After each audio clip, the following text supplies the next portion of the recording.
just passed by. The stress, the trauma, but at the same time, having family over for Christmas just summed up that year beautifully well together. Starting 2021 on a sweet note is a must just to ride in the year and get it on an all-time high. My coconut cake or a typical Goan Baath hits the note on all points. The warm, subtle flavor that coconut brings, along with the semolina, the sugar, and not forgetting the spice that nutmeg brings to this overall cake, is just what's required to start the year on a high. Wishing you all a very, very happy new year. Let's get to creating this now.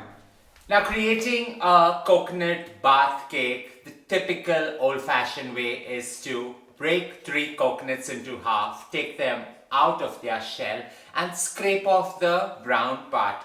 You grind it in your blender to the smoothest possible paste. You can add some rose water, or like me, just go right ahead and add some water into it.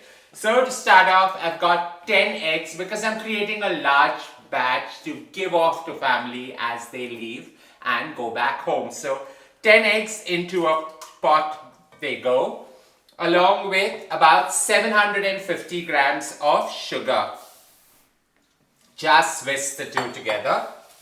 Now you don't need to actually whisk the sugar till it melts. You just want to emulsify the two together because this is going to sit for a good 9 hours to 12 hours and the sugar just melts naturally. So as you emulsify the eggs and the sugar together, in goes about 200 grams of clarified butter or ghee. You can add butter as well, but I think going old-fashioned for this cake is so important, and go right ahead and just add the ghee into the entire thing and whisk away.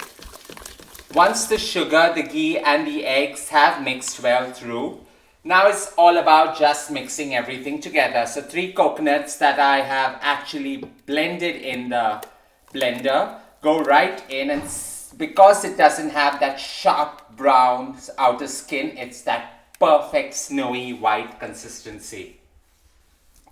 Just mix this through and through, allow it to set, and this cake is a very, very simple dumbed down version of the same. No fanfare, just mix everything together and allow the semolina to bloom. So that takes about anywhere between 9 hours to 12 hours. As you emulsify all this together and you get the palest of yellow hues into this emulsion, in goes 750 grams of semolina. Like I said, I'm creating a huge batch of this cake. You can divide this by 1/3 just to try out and create that one perfect cake. While it does look slightly liquidy, the semolina is going to bloom and absorb most of the liquid medium. So now finally just goes a fine sprinkling of some nutmeg, and I'm nutmeg obsessed, so I go overboard, but you can be a little liberal in this process.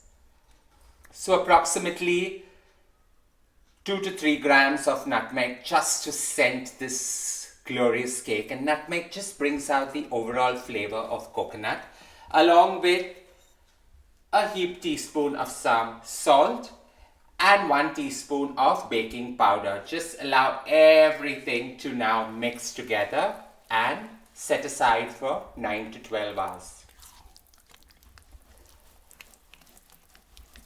As we allow this to sit aside, I'm off to irritate my nephew, who I have just a few days before he gets back to his hometown.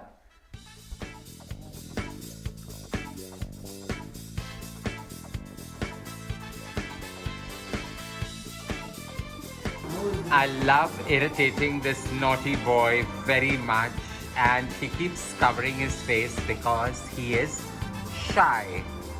Having irritated my nephew, not for 9 hours, but here and there, it's time now to actually balance it out by just giving him some good cake. So with it nicely steeping for a good 9 hours and the semolina blooming really well, the batter is perfect to go straight into a greased cake mold.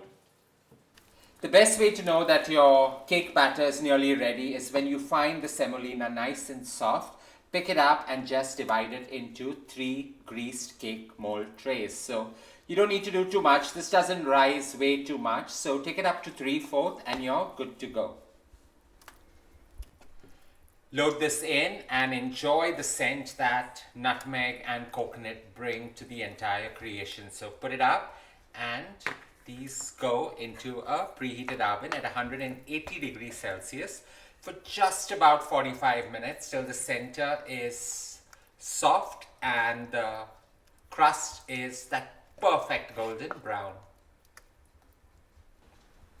In they go into a preheated oven,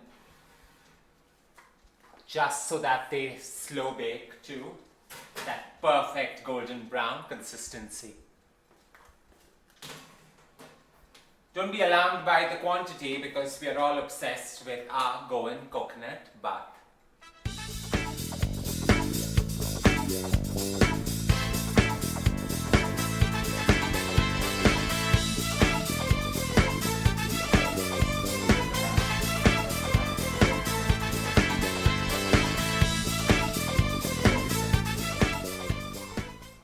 45 minutes, and with the junior master chef coming to check on it as well, these gorgeous Goan baths are ready. The golden brown, crisp and crunch on top is just what makes it perfectly complete.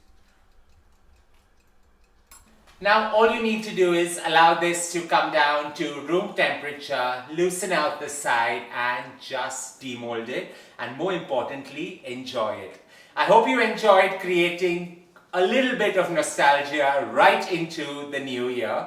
Warm, subtle flavors of the coconut and nutmeg wafting through the entire year. Wishing you all a very, very happy new year. Stay blessed and don't forget to subscribe.